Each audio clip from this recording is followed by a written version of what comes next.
Si os parece, iniciamos el debate.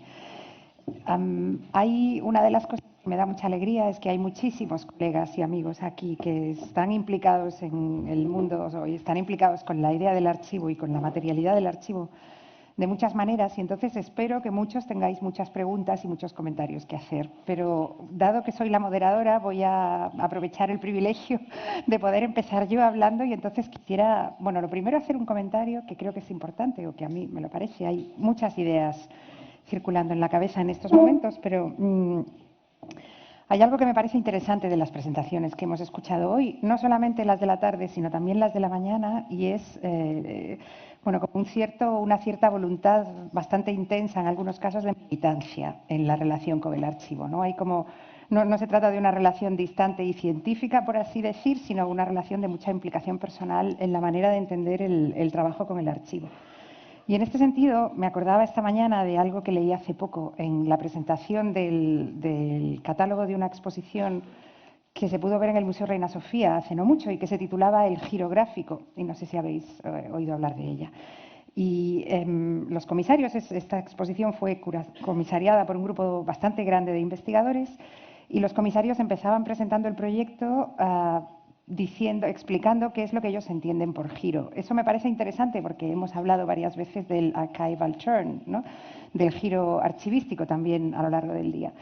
Y ellos plantean que les gustaría entender el giro, y leo la cita, no tanto como un desvío o un cambio de rumbo, sino más bien como una revuelta, y a la vez como desafío al poder y como inversión de lo dado. Y bueno, a mí me parece interesante trasladar esa idea de giro al concepto de giro archivístico que utilizamos todo el rato, en cuanto hay, yo creo que por parte de muchos de nosotros, una gran voluntad de desafiar el poder que representa el archivo de distintas maneras y plantear la posibilidad de que exista de una forma diferente, o de que bueno, pues, se produzcan puntos de fuga y desvíos para trabajar de maneras distintas, ¿no? Entonces, me gustaría empezar por plantearle la primera pregunta a Débora, y después os haré preguntas a las tres, si os parece bien. Pero me gustaría mucho, esta mañana se ha hablado Jorge mencionaba el hecho de que se hacen muchas exposiciones de archivo, pero no tantas exposiciones en las que se muestra el archivo, o en las que el objetivo es mostrar el archivo. Hemos visto algunos fragmentos de la exposición de la que, bueno, por la razón principal por la que pensábamos que era importante tener a la Bienal de Venecia también aquí hoy, que es esta exposición que repasa, si lo entiendo bien, pues la historia de los más de 100 años de la institución. Y me gustaría mucho saber, por parte del equipo comisarial, cuál era digamos, deduzco que era una exposición que pretendía mostrar la historia de la Bienal y no tanto la historia del archivo. Pero quiero saber hasta qué punto erais conscientes de que también estabais mostrando la estructura del archivo al desarrollar esta exposición.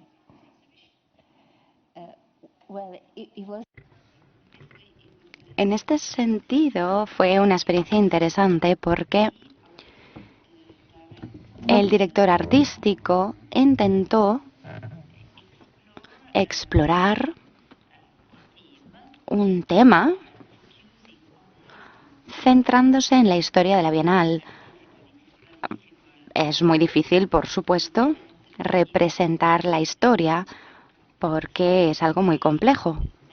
Por tanto, consiguieron encontrar una clave para el estudio y se centraron en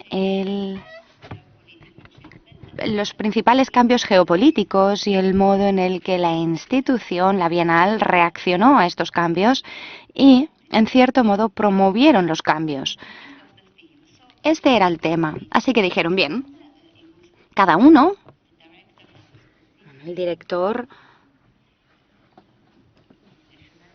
tenía una especialización concreta en su campo específico y, por tanto, cada uno exploró sus actividades específicas y después se reunieron y trataron de desarrollar la exposición,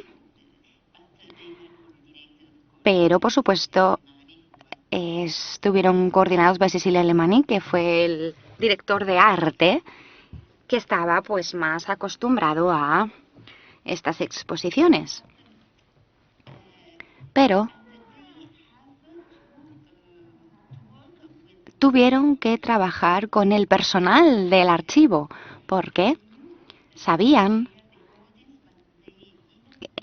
o conocían los materiales y demás, pero no estaban acostumbrados a trabajar con ese tipo de materiales. Por tanto, compartimos esa experiencia.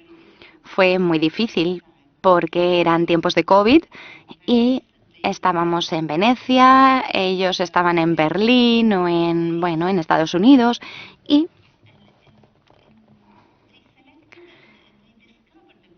descubrieron los materiales, los seleccionaron y los descubrieron. Sí, sé que es un modo de mostrar el archivo, pero este es uno de los pilares clave de la Bienal. La autonomía de cada director artístico, que tiene la libertad de imaginar sus propias actividades, sus propios proyectos, y el personal y la organización que ofrecen la parte profesional que es necesaria para desarrollar el proyecto. Por tanto, en el archivo, en la archivística, se encuentran los unos con los otros. Mis compañeros con su profesionalidad, aquellos que son archivistas, y esa disposición a la visión artística en sus proyectos de los directores de arte. Bien, pues nada, gracias. Quiero decir, me gustaría poner de relieve el hecho de que tengo a 3 personas aquí que abordan el archivo desde 3 perspectivas diferentes. Tú eres un poco la institución o el punto de vista institucional, Catarina es la artista, Beatriz es la investigadora académica, digamos, que trabaja con el archivo y sobre el archivo como tema, pero entiendo que un poco desde fuera, ¿no? Esto quizá no tenga tanto que ver con la cuestión de exponer el archivo, pero por otro lado creo que sí lo tiene. En la conversación preparatoria que Catarina y yo mantuvimos para hablar de cómo íbamos a plantear esta mesa redonda, salió un concepto que me pareció terriblemente interesante. Hubo un momento en que Catarina me dijo, a mí yo trabajo con la investigación en el archivo, pero trabajo también y me interesa también la experiencia de la investigación. Y eso es algo que yo encuentro terriblemente interesante, sobre todo cuando se habla de la manera en la que se reflejan mutuamente el archivo y la exposición, digamos, como 2 polos de una serie de tensiones, ¿no? Evidentemente, la experiencia de la investigación en el espacio expositivo es muy diferente de la experiencia de la investigación en el archivo. Pero habiendo sido responsable de un archivo institucional y habiendo trabajado después como investigadora externa que acude al archivo como usuaria, encuentro que es algo a lo que se le dedica muchas veces demasiada poca atención, ¿no? Porque creo que, Eric comentaba esta mañana que el conocimiento no está ahí o no se encuentra, sino que se construye, y entiendo que la experiencia del archivo forma parte de ese proceso de creación de conocimiento. Entonces, me gustaría mucho saber si vosotras podéis comentar un poco más qué aspectos de estos os interesan, os llaman la atención. Bueno, pues, por alusiones. Yo recuerdo esa conversación y hablando de experiencia de la research experience. Y creo que este proyecto que acabo de presentar, creo que por eso hablé de esto, porque fue muy nítido cuando al final te preguntas, ¿y yo qué siento? ¿No? Y yo que estoy ahí, que tengo que decidir a cada momento qué hacer, qué decir, cómo firmar, qué es como yo me siento. Entonces, esta información que te viene cuando estás reflexionando, muchas veces es parte de un análisis en que tú tienes conciencia de que muchas cosas que decides no están en la conciencia, o sea, es una parte inconsciente. Y sobre todo cuando estás trabajando a este nivel con cuestiones problemáticas, cuestiones que ponen a las personas nerviosas, que me ponen también a mí nerviosa, y yo no sé por qué, pues yo creo que ahí hay que seguir, ¿no?, con el problema. Seguir con el problema, me parece bien, pero que hay que tener en cuenta que muchas de estas cosas que hablamos, y hoy por la mañana hablamos de aspectos científicos del archivo, aspectos subjetivos pero también, o sea, es parte de eso, pero hay una más que es lo inconsciente, o sea, que las decisiones, ¿por qué decidimos esto y no esto? ¿No? Muy bien. Beatriz. Yeah, I think it's Sí, creo que es una pregunta muy interesante en cuanto a la experiencia, porque no se trata únicamente del interior o el exterior de los archivos, sino también de ese recorrido hasta las exposiciones. Estás exponiendo un archivo y yo archivo las exposiciones. Estamos hablando de esa relación. A mí me interesa en realidad en cómo el comisionado puede convertirse en una experiencia de investigación también. ¿Cómo se puede poner algo en el reinado público, en el dominio público y a través de ese movimiento crear un nuevo tipo de conocimiento a través de esta nueva constelación? Se vuelve en una experiencia muy física y eso en tu trabajo se ha vuelto obvio. Cuando has hablado, pensaba en, por ejemplo, los dos modos o formas en las que un artista, Dominica Sandin-Faster, y un archivo abordó la historia del Sculpturing Fronster. No sé si lo habéis visto o lo habéis oído, pero de forma simultánea, creo que fue en el año 2007, en los dos proyectos, bueno, en la historia del Sculpture Project, que empezó en el 77, sacaron todos los modelos de las esculturas que se mostraron, pero exponiendo los modelos lo que consiguieron o lo que hicieron fue alterar las características específicas de escultura a gran escala y los convirtieron en pequeñas cositas que, bueno, empezaron a tener una agencia muy distinta en relación las unas con las otras y de forma simultánea. Dominic Sandin-Faster, a propósito, minimizó a través de la historia de ese proyecto de escultura algunas de esculturas de diseño y las puso en un área en abierto en Münster, las expuso allí como su trabajo de instalación. Y hablaba simultáneamente sobre la historia y el archivo, así como las ideas previas que estaban conectadas con esas esculturas, pero de forma disfuncional, porque ya nada estaba ocurriendo en relación con estos objetos minimizados. Lo digo porque creo que en ambos casos el hecho de que estás exponiendo esto se crea una experiencia que a su vez crea nuevo conocimiento y nueva experiencia acerca de las precondiciones y el motivo por el cual la exposición se desarrolla en primer lugar, pero también el potencial de mirarlo a través de las prácticas archivísticas. Débora, ¿quieres comentar algo? Sí, creo que se trata de un punto de vista completamente distinto. En el caso del archivo de la Bienal, tenemos que hacer frente a los diferentes departamentos y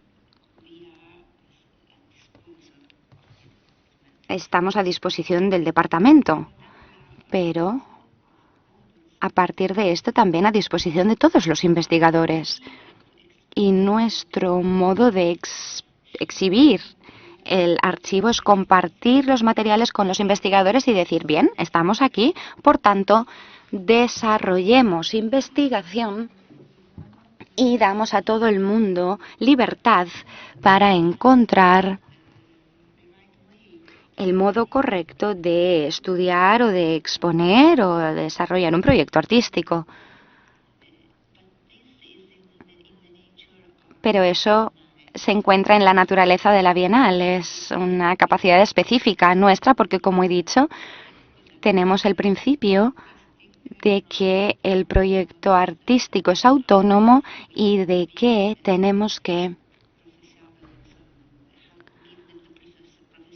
otorgar o tener la profesionalidad de ayudarles.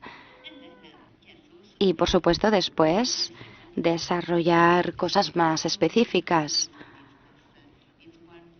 Por ejemplo, un campo en el que nos desarrollamos de forma autónoma es el archivo, casi más que con la exposición. La idea de ponerse nervioso, sobre todo cuando es la institución la que se pone nerviosa, que es algo que yo creo que todos hemos experimentado alguna vez desde los dos lados, desde la parte de la persona que consulta y desde la parte que tiene la responsabilidad institucional y de repente se encuentra con una situación en la que no quisiera estar, ¿no? Tengo otra pregunta, pero antes de nada quisiera saber si hay preguntas online o si alguien del público quiere decir algo para no acaparar la discusión. Si no, continuamos la charla. Online no debemos tener nada, ¿no? No. ¿Alguien quiere hacer una pregunta o sigo disparando yo? Sí.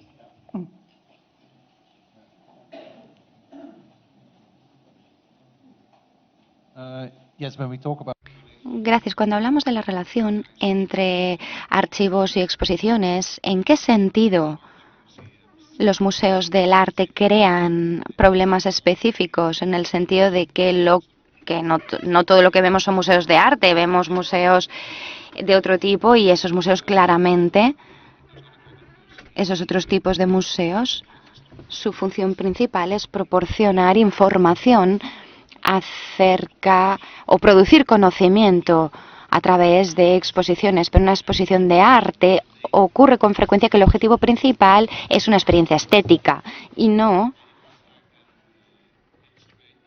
Bueno, se puede ilustrar ese tipo de conflicto en el Selig Museum y la directora Beatrix Fire, una de las primeras cosas que ella hizo fue,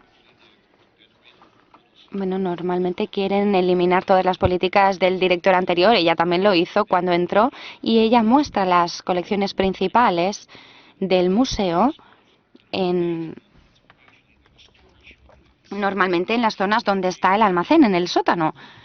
Ahí es donde se almacena el archivo y ella pues colocó ahí la exposición de la colección, pero después lo que hizo fue modelar esta exposición en el archivo, como si estuvieses en la sala del almacén, en el sótano. Para mí fue un gran éxito porque haciendo eso fue capaz de mostrar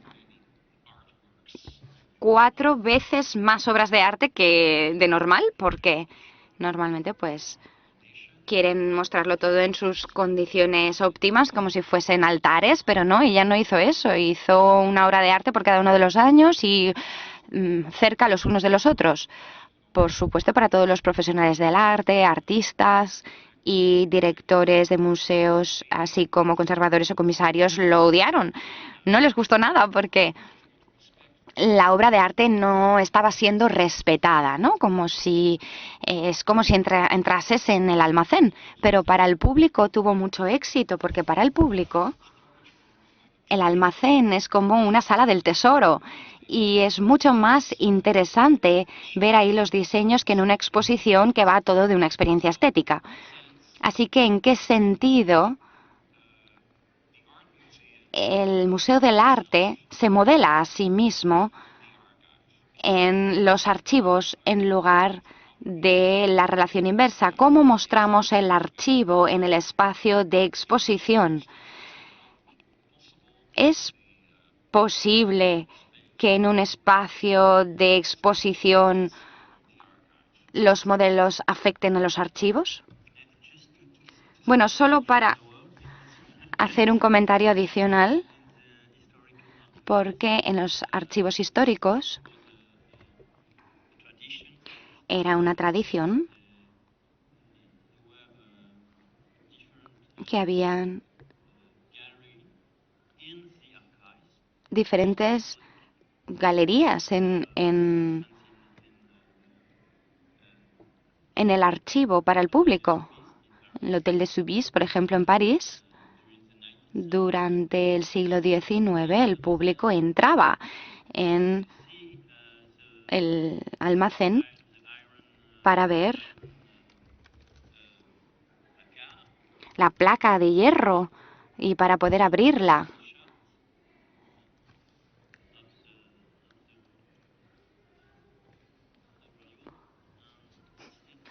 Para poder observar la pieza de arte y, por ejemplo, en el Museo de Marsella, invitaban a artistas.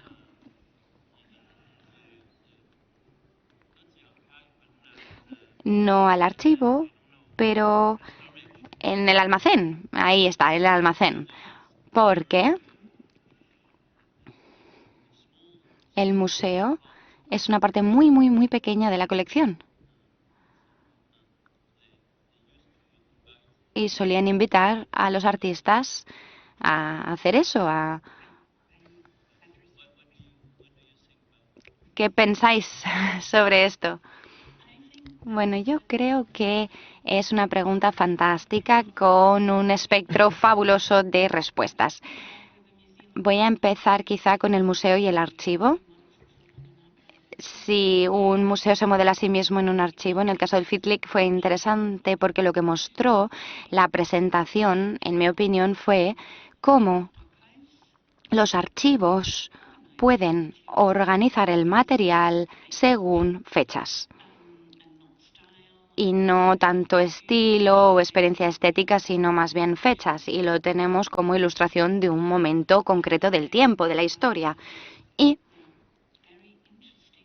son ejemplos muy interesantes de cómo museos, en concreto los antropológicos, por ejemplo, recientemente han estructurado sus presentaciones según modos anteriores de narrar, de sacar significado y sentido de sus colecciones, pero haciéndolo de modo que la construcción de la narrativa se vuelve obvia. Ves el principio organizativo durante un momento y en FITLIC, pues sí, fue durante un momento. Disculpen, pero si no utiliza micrófono no podemos traducir lo que dice.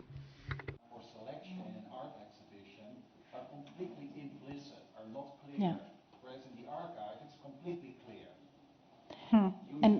And nevertheless, it's not. Y a pesar de eso no es neutro, nunca es neutro. Y la mejor idea de modelar un museo en un archivo es exponer precisamente eso y mostrar que, bueno, aquí hay categorías de las que no hemos hablado y de forma inminente, pues siempre están ahí. Y lo que has dicho sobre el depósito o el almacén, entrar a través del almacén, bueno, creo que el Museo de Marsella al principio era un poquito así. Tenías que ir primero al sótano y después volver a subir como parte de la experiencia para que te sintieses como que entrabas casi a un cementerio antes de ver la luz. Pero exponer o hacer exposiciones en almacenes se ha vuelto algo muy popular. Y si lo analizamos desde una perspectiva de un museo que se modela a sí mismo a través de un archivo, lo que hace esto es hablar de posesiones. Tú has utilizado la palabra tesoro, así que hablas de no lo que hacen las cosas, sino que estás más bien hablando de a quién le pertenecen y lo que deberían representar como posesiones. ¿Y cuántas tienes? Claro. ¿Débora? Sí, y me gustaría añadir que en el caso de la Bienal o Documenta o la Bienal de León, hay que tener en cuenta que no somos un museo. Así que no tenemos una colección permanente, no forma parte de nuestro negocio. Tenemos el fondo histórico, sí, pero hay algunas obras que se coleccionaban en el pasado cuando los artistas solían dejar una obra de arte a la institución, pero ahora en día, pues hoy en día nadie deja de forma gratuita nada. Y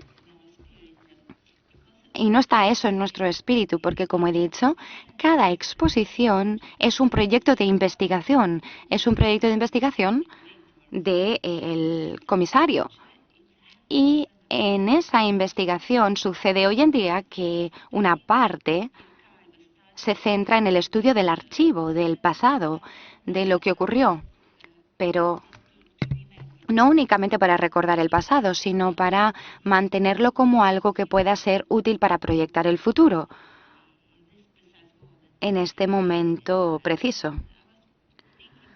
Y mientras hablabas estaba pensando que, por ejemplo, en la última Bienal de León también, una de las múltiples exposiciones se hacía en el Museo Natural Abandonado de la ciudad y fue un proyecto de investigación.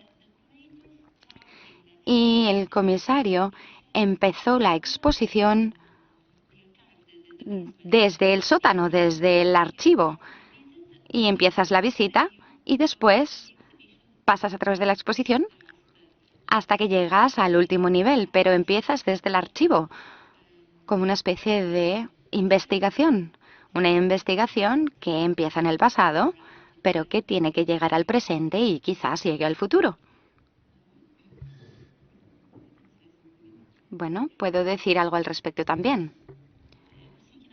Estaba pensando en muchas cosas. Cuando has hablado y has dado estos ejemplos, pues yo pensaba en el público y cómo transforma el público también entrar en algo que sienten, que pueden formar parte de ello o ser protagonistas, porque descubrirán más bien o más que se les enseñe claramente con una luz perfecta y todo. Creo que esto, la verdad, es mucho más interesante en muchas de las situaciones. Pero también pensaba en sótanos y, bueno, yo que de forma más reciente por el trabajo que hago con arte africano, de forma tradicional, donde puedes encontrar más exotismo es en el sótano. Así que es bueno y malo, depende de lo que quieras conseguir, porque cuando está oscuro y bueno, refleja exotismo, hace también pues que el corazón lata más rápido, bueno o malo, bien, conocemos estos sentimientos, estas sensaciones. Estaba diciendo que bueno, que si es pragmático bien, pero si es un acto de racismo, pues no tan bueno. Muy brevemente, disculpen, pero sin micrófono no podemos traducir. Es como una especie de una sala del tesoro que sí es muy problemático porque acaba siendo algo de propiedad. Mira cuánto poseo, mira cuánto tengo, pero otra metáfora que se podría utilizar para el almacén es Wunderkammer. Wunderkammer es también o está también relacionado con las posesiones de las familias reales, de los príncipes. Solo el nombre Wunderkammer es la estimulación de algunas preguntas y la investigación, aunque históricamente ocurrió de forma distinta, creo que es una metáfora muy bonita, Wunderkammer. Sí. Y que yo creo que cuando se muestra el depósito de la colección, digamos, con 4 veces más obras de arte que en las salas de la colección permanente, también hay algo que seguramente se pierde, que es la cuestión del montaje, ¿no? Yo creo que una de las diferencias, en mi experiencia al menos, una de las diferencias principales entre trabajar con un archivo, consultando como investigador o bueno, interactuando con él, y montar una exposición es la fuerza que tiene la yuxtaposición de un elemento al lado del otro, ¿no? Que en el archivo no responde responde a cuestiones pues formales a veces o cronológicas o diferentes métodos como muy aplicados con mucha rigidez, y en cambio la exposición tiene toda una serie desarrolla toda una serie de capas de significado que yo creo que son uno de los aspectos posiblemente que más separan a la exposición del archivo, en la voluntad de que algo esté al lado de algo y eso aporte o genere una serie de significados que interactúan unos con los otros, ¿no? Yo no sé si lo veis así, pero para mí la cuestión de qué pones al lado de qué en un archivo no responde a una voluntad de crear un significado determinado y en una exposición normalmente sí, yo pienso. No, siempre. Bien, yo tengo una pregunta para Catarina, una pregunta más y quizá por extensión también para vosotras. Es algo muy concreto. Me gustaría saber, bueno, me fascinó las primeras imágenes en las que mostrabas las etiquetas con las que se catalogó esa colección que decían arte indígena africano. teniendo en cuenta que esas etiquetas se pusieron ahí con ánimo seguramente de objetividad y de cientifismo y de no expresar ningún tipo de opinión política ni etcétera, y que vistas desde hoy, pues claro, representan algo increíblemente violento. Vosotros habéis hecho todo este trabajo de reconocimiento, de identificación, de recuperación en parte de la historia colonial de los objetos y de las personas que formaron parte de esa sala colonial. Yo no sé si el museo tiene planes sobre cómo conservar esa información a partir de ahora. ¿Qué va a pasar cuando, digamos, tu Pues, proyecto artístico termine? eso es una pregunta para la directora, Sí. que por suerte está aquí y ella puede contestar mucho mejor que yo.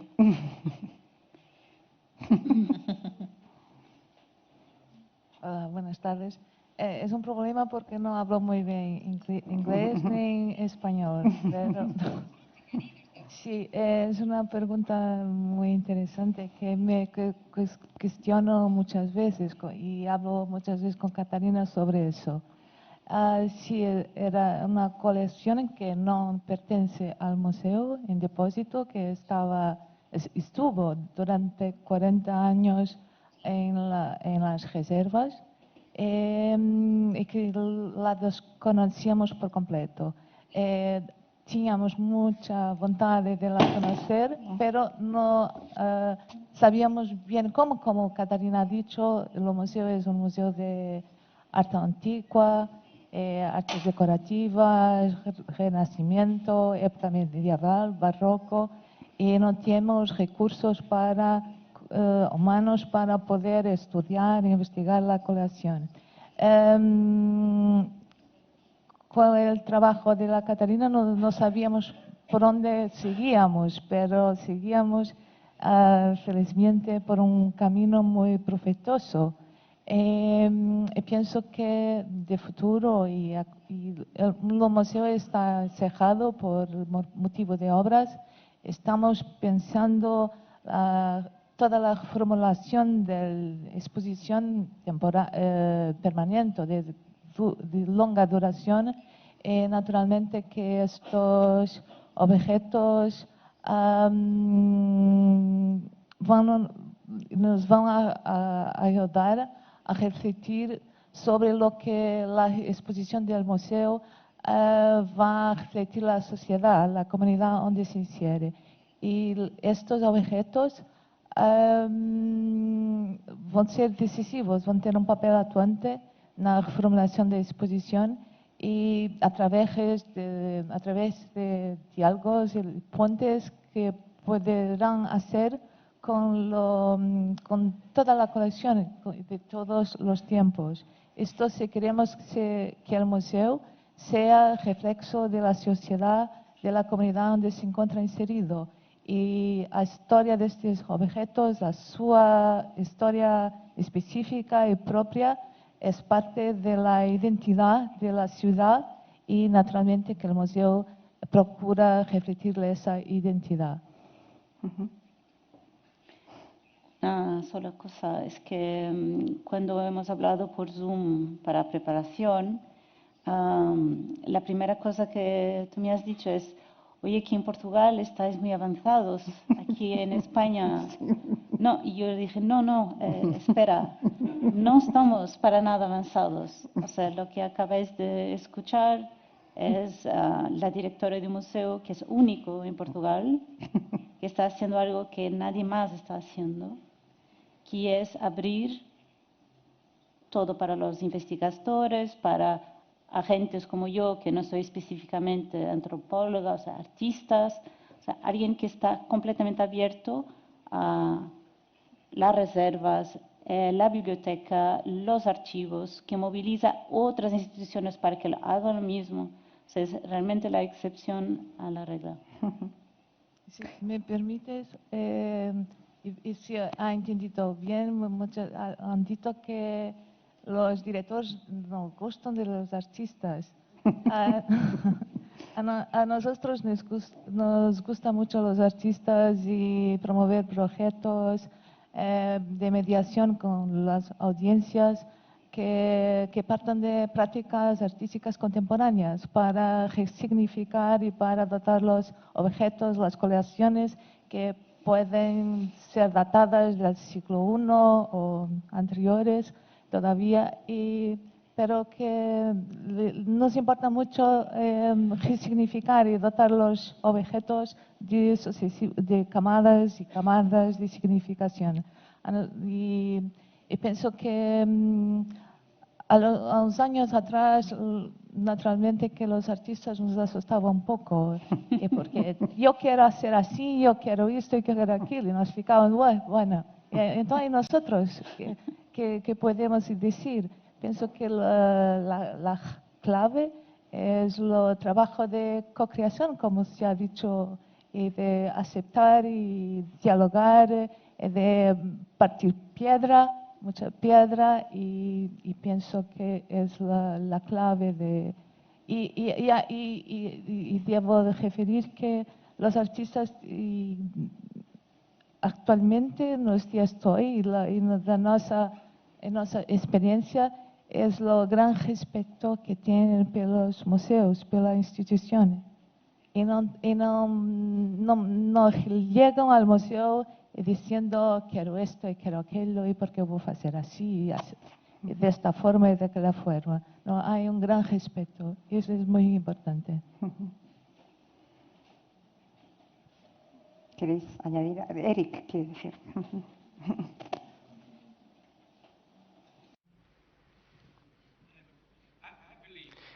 Yo creo que el ejemplo de la sala colonial es mucho más que una colección de objetos.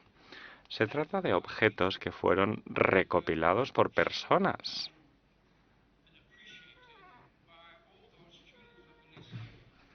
Y que han sido compartidos con alumnos de instituto.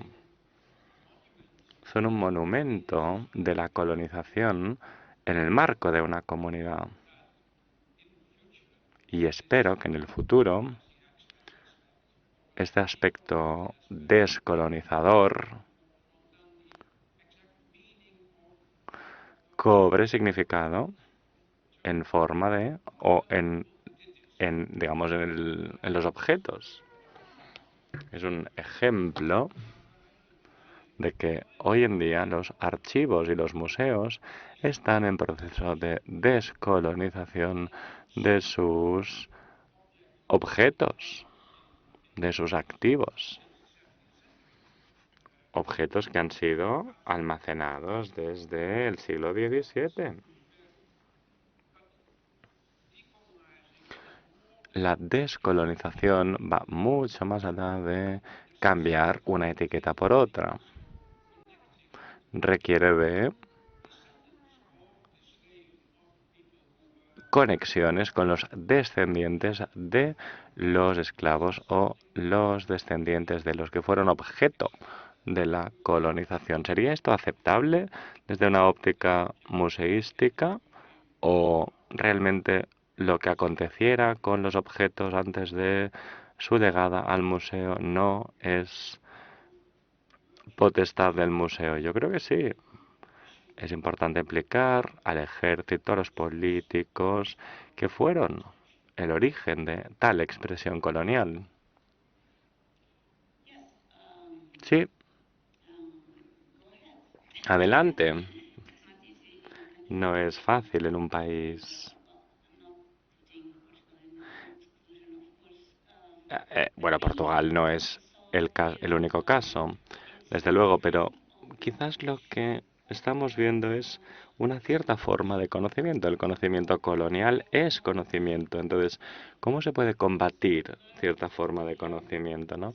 Uno aprende a aprender de determinada manera. Porque los libros, por ejemplo, son libros importantísimos. Son racistas, pero son importantes.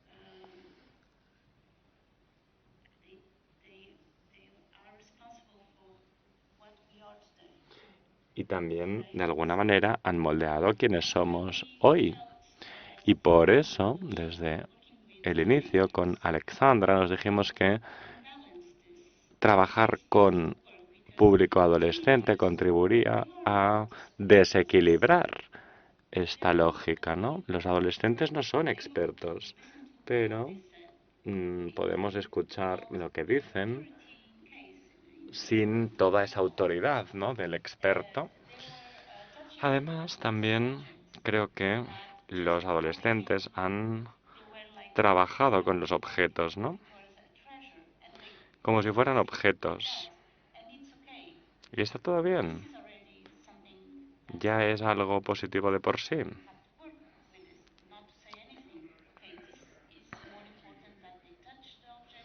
Es importante que toquen los objetos para poder preservarlos.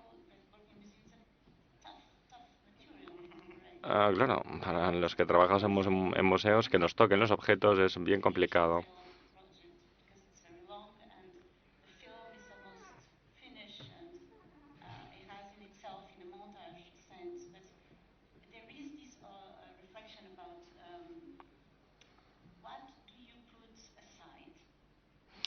Se puede decir, bueno, ¿qué dejamos de lado, no? Porque muchas veces trabajamos desde la lógica de dónde vienen los objetos, cómo han llegado aquí de repente.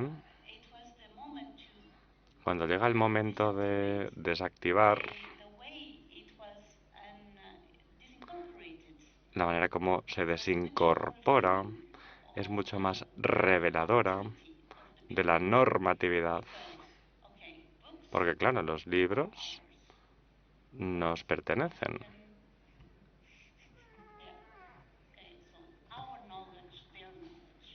Nuestro conocimiento, su conocimiento, se puede analizar desde esta lógica. Y eso permea en todo el proyecto.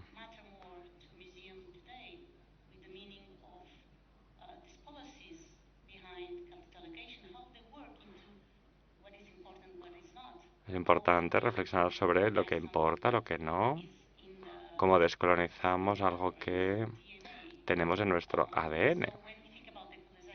Cuando pensamos en la colonización, no debemos dejar que nuestras mentes circulen en esa lógica del colonizador. Hay que reflexionar desde la lógica del reparto de autoridad, de poder. Sí, hay que pensar en todo eso y por eso no queremos, digamos, que sea un debate de especialistas. Nuestros especialistas han sido los adolescentes. Bueno, pero yo creo que se combate determinadas formas de conocimiento con nuevas capas de conocimiento para que bueno, está lo que se llama el desaprender también, ¿eh? Que bueno, Italia comparte con España un pasado complejo y una etapa fascista también. Conozco el caso de algunos museos alemanes, de algunos archivos alemanes que han empezado como a revisar un poco esta parte de la historia que no había sido tan, quizá no se le había dado la visibilidad pública que ahora se le está dando. Que el archivo de la Bienal comparte en algo esta situación. Se han hecho revisiones de diferentes fases de la historia a través del archivo. ¿Hay algún tipo de intención de desaprender, como dice Caterina, algunos de los aspectos de la historia de la Bienal, o es un trabajo que no se ha hecho todavía?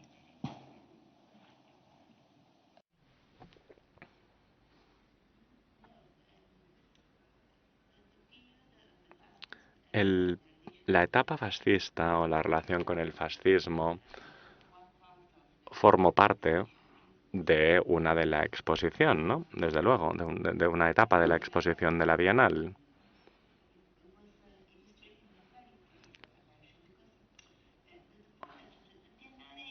Claro, la Bienal siempre ha reaccionado desde la libertad en todas las etapas históricas de Italia.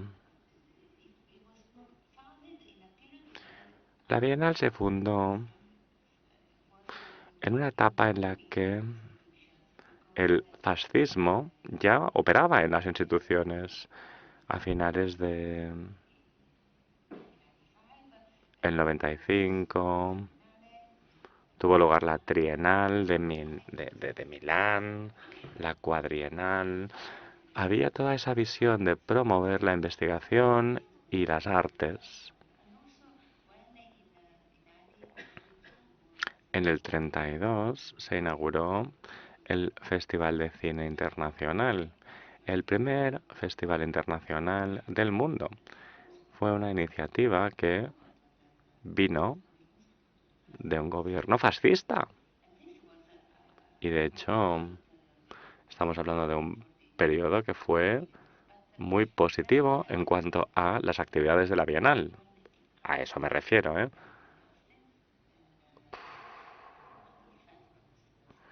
Con el Pacto de Hierro hubo una ruptura y en la exposición también mostramos cómo el Festival de Cine llegó a un momento en el que elegía únicamente películas italianas o alemanas, con lo cual los productores internacionales, los americanos y los europeos también exigían su espacio donde exhibir sus películas, y en Francia se decidió fundar el Festival de Cannes. Cannes se fundó en el 39, después estalló la guerra y tuvieron que detenerlo, pero vamos, la decisión de fundar otro festival de cine fue una respuesta en contra de la alianza entre el gobierno italiano y los alemanes. Se trata, desde luego, de un contexto internacional que no afecta únicamente a Italia. Si bien en un primer momento los fascistas promovieron el festival, promovieron las actividades en el marco de la Bienal.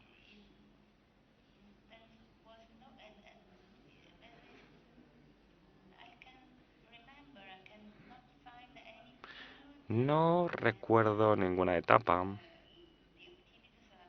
en la que las actividades de la Bienal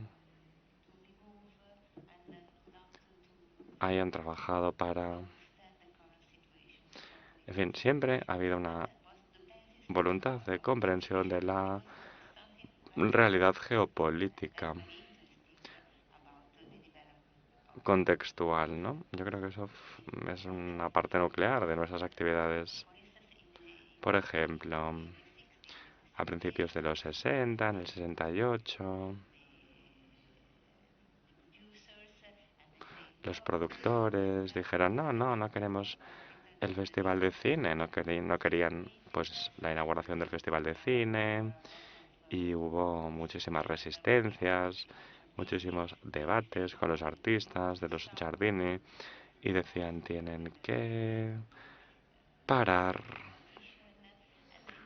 el concurso, el festival. Fue un punto de debate, ¿no? La Bienal siempre ha sido un lugar de debate, un lugar en el que el debate se ha hecho público, tanto en sentido positivo como en sentido negativo.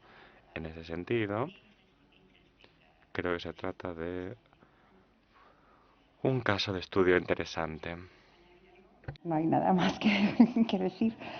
Me gustaría puntualizar, efectivamente, cuando Catarina me explicó su proyecto, yo le dije qué bien, porque creo, hasta donde llega mi conocimiento, que el trabajo postcolonial en los archivos, perdón, en los museos españoles apenas está empezando. Hay, bueno, algunos casos y de momento son bastante pocos. Me consta que en Alemania es algo que está muchísimo más en el debate público, toda la cuestión de la restitución. Se han devuelto objetos por parte de museos importantes a los países africanos de los que habían sido robados. Recientemente se inauguró una institución muy polémica que es el Humboldt Forum, que recoge, bueno, pues una especie de historia del arte universal con una serie de objetos sobre los que se debate de manera muy abierta y muy intensa en la prensa y en los medios de comunicación generalistas. No es un debate entre especialistas. Pero quería preguntarte, Beatriz, ¿en el ámbito de los archivos realmente hay algún tipo de iniciativa parecida en Alemania que tú sepas, o es más una cuestión de las colecciones de objetos?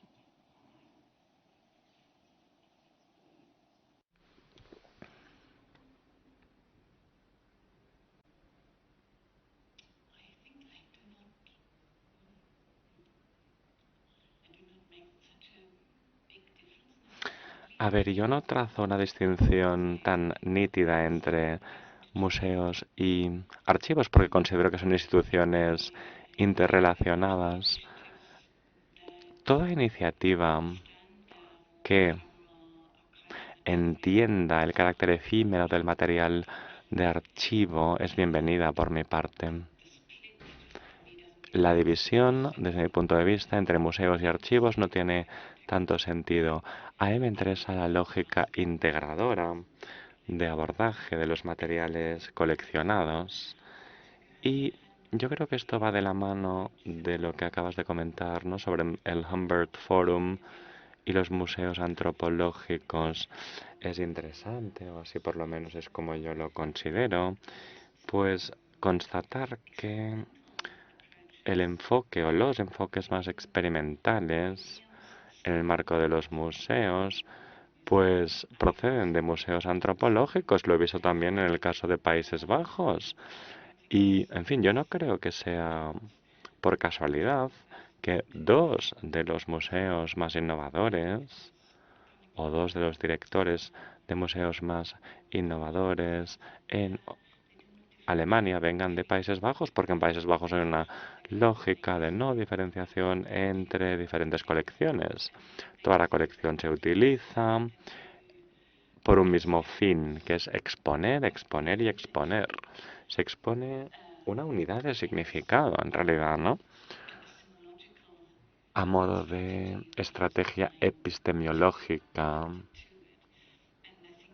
Y yo creo, a mí me gusta mucho, ¿no?, este abordaje de los materiales coleccionados, esta lógica coral,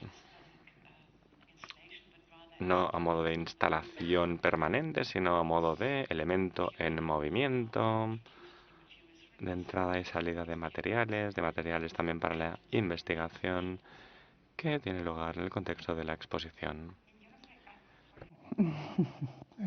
¿Se me oye? Sí. Sí. Te quito un poco de tu tiempo. Es que una cosa que me preocupa desde esta mañana es que estamos hablando de archivar, exponer y esta tarde quizás sea confirmada mi preocupación y es que estamos hablando tanto en los comentarios sobre los basements, ¿no?, sobre los sótanos, como en los casos que se han puesto, salvo el de Sala Colonial, que obviamente es una escenografía muy concreta, pero estamos hablando y mostrando escenografías de exposiciones con archivos, cuando los archivos tienen una cantidad de códigos y de formas de informar las piezas, los ítems y demás que pueden ser sacadas a la luz y que no se sacan. No sé si compartís esa preocupación. Yo la llevo a cabo en mi trabajo, no consigo quitarme tampoco la escenografía de encima, pero reitero que veo que hablamos más de escenografías, sean basement o sean maderas de diseño, que de códigos archivísticos llevados a la exposición. Creo que me he repetido.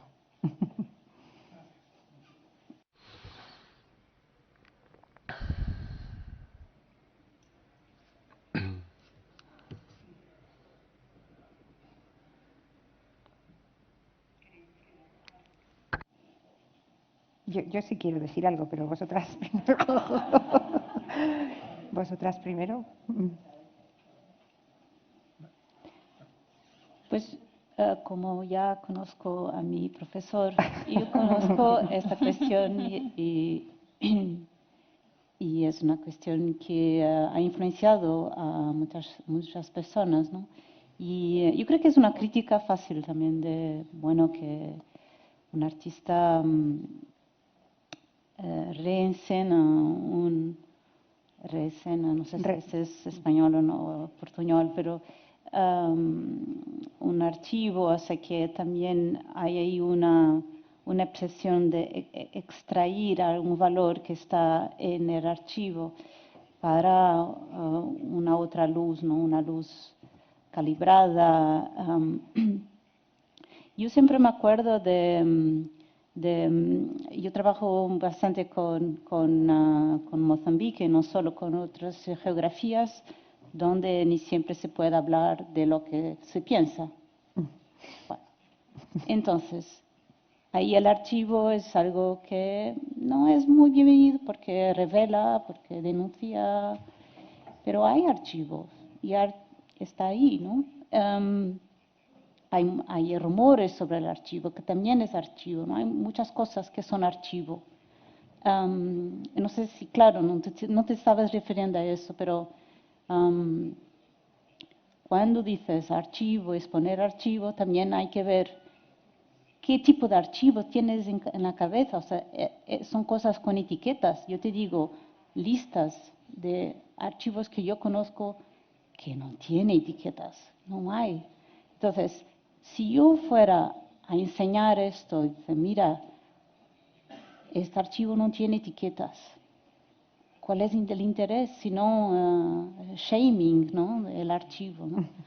Bueno, y esto, claro, yo respeto tu pregunta, pero estoy así como creando una respuesta un poco radical fuera de la caja para crear un poco de perspectiva.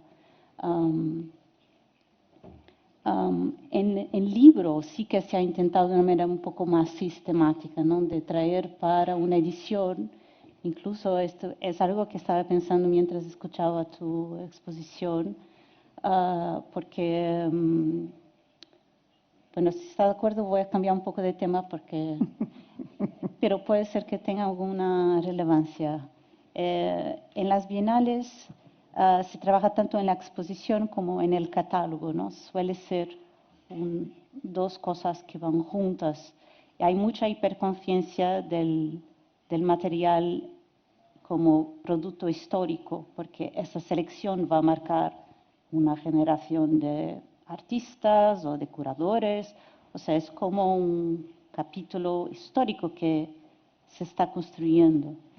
Y yo estaba pensando en preguntarte si cuando se vuelve a pensar en esas exposiciones sobre archivo de la Bienal, si se rehace este documento que es el catálogo, si vuelve a ser algo diferente, si haces catálogo del catálogo. ¿Cuál es la reflexión que haces de esa producción?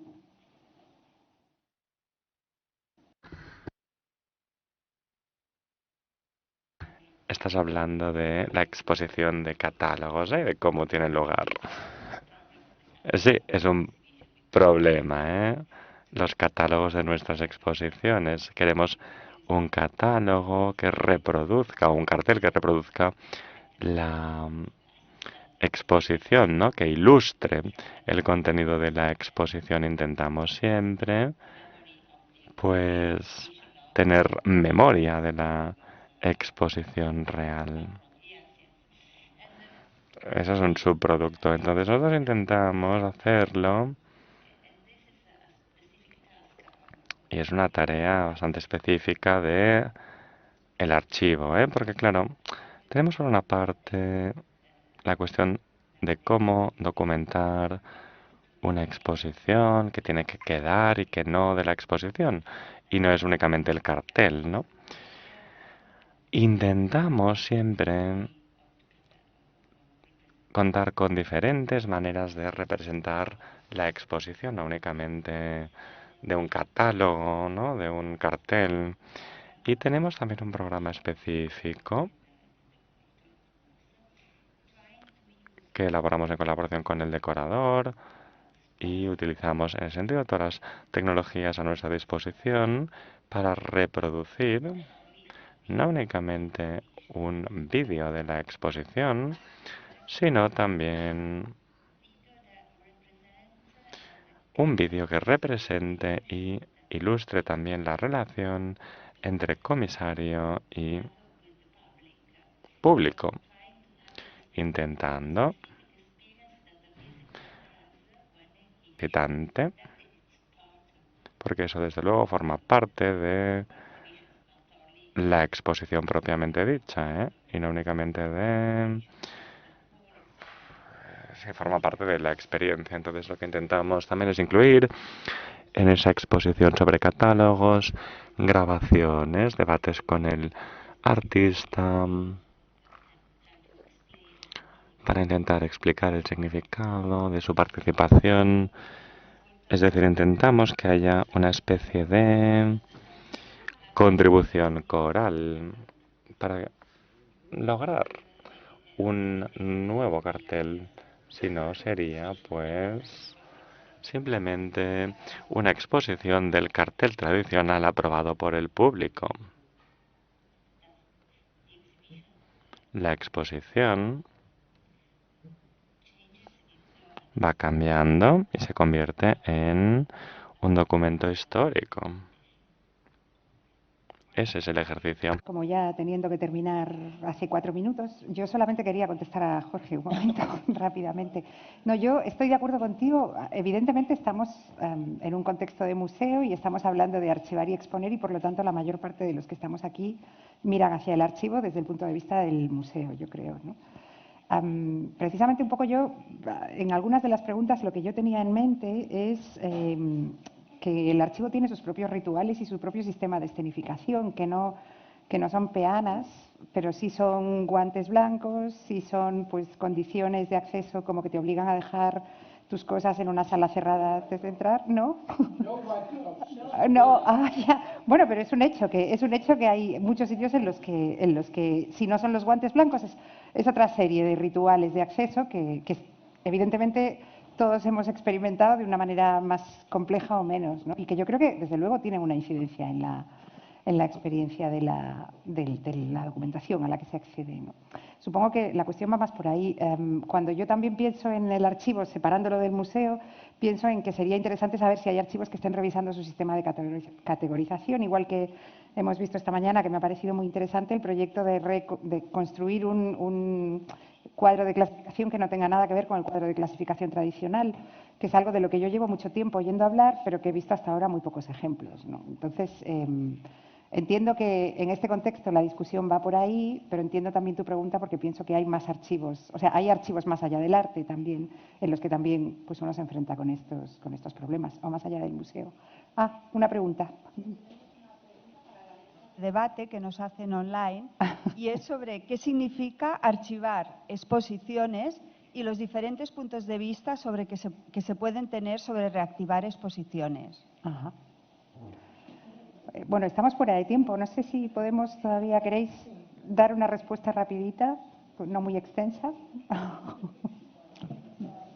I think that from our point of view, desde nuestro punto de vista,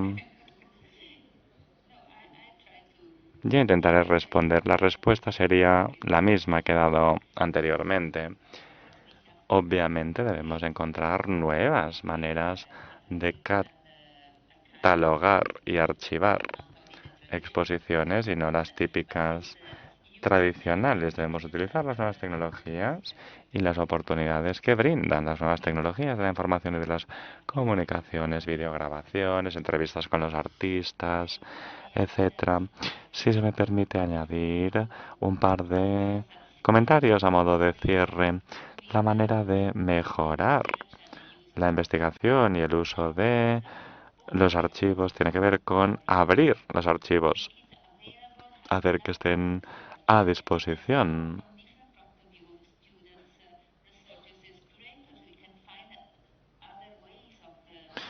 Podemos encontrar nuevas vías de implementar y evaluar esos materiales y no únicamente una única solución posible, ¿no? Creo que debemos ponernos a disposición de los usuarios y no cerrarnos. Gracias. ¿Qué significa archivar exposiciones?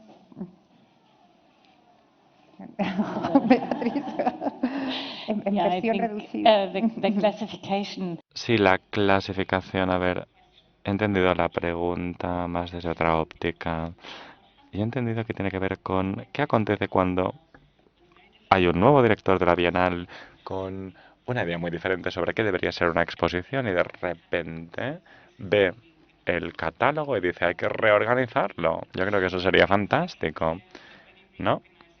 Cada 2 años alguien viene con la idea de reorganizar el catálogo. Entonces ahí es relevante, ¿no?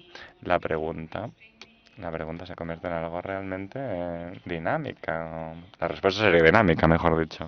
Yo sé que uno se pierde en el proceso, pero al mismo tiempo, bueno, esto pasa también, ¿no?, en archivos con estructuras muy rígidas. A mí me gustaría constatar la existencia de diferentes capas de reinterpretación. Claro, que una bienal es cada 2 años, ¿no? Con lo cual realmente es cada 2 años que nos piden reorganizar nuestros archivos, recategorizarlos, ¿no? A veces el sistema difiere tanto del propio que resulta muy complejo. Y a veces sería positivo poder reflexionar sobre esto, ¿no? Y sobre la pregunta sobre qué entidades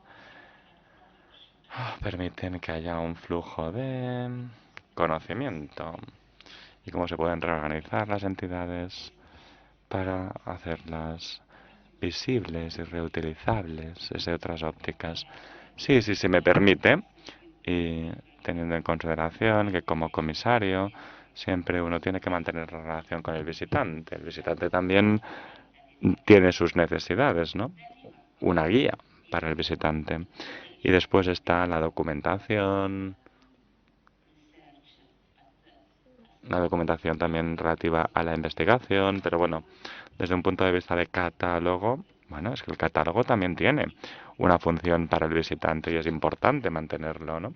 Porque el visitante es nuestro principal usuario. En cualquier caso, bueno, el comisario también necesita un catálogo. Yo estoy de acuerdo, ¿eh? Tiene que haber directrices, pero estas directrices también deberían estar autocondicionadas porque no son neutrales, no son las mismas en todos los museos ni en todos los archivos, con lo cual yo creo que inclusive cuando se cuente con archivistas profesionales, creo que tiene mucho sentido exponer o enumerar los prerequisitos del sistema de clasificación y la guía que se esté utilizando para responder a las necesidades de los visitantes, y lo mismo aplica a los museos. Bueno, en el caso de las exposiciones es diferente porque está muy relacionado con el proyecto y con la investigación, con lo cual varía en cada ocasión. Y tiene mucho que ver con la autonomía de cada comisario. Debe haber libertad para exponer su propia investigación. Y yo creo que la idea de las directrices no es positiva, inclusive cuando se utilicen las directrices. Adelante, por favor, muy rápidamente. El motivo por el cual no puedo realmente responder a esta provocación es porque mientras les escucho, mientras reflexiono sobre las diferentes soluciones, me doy cuenta de que muchos artistas no quieren ofrecer soluciones, sino más bien problemas. Sí, preferimos los problemas. También algunas otras presentaciones desde la perspectiva del artista que van a complementar seguramente la perspectiva que estamos dando hoy. Bueno, a mí me encantaría seguir hablando de todo esto, pero tenemos que dejarlo. Mañana nos vemos en el Menard. Mañana nos vemos a 2:15, no, no. A las 9:30 en la montaña, en el Museo Nacional de Arte de Cataluña. Gracias a todos por estar aquí y hasta mañana. Adiós.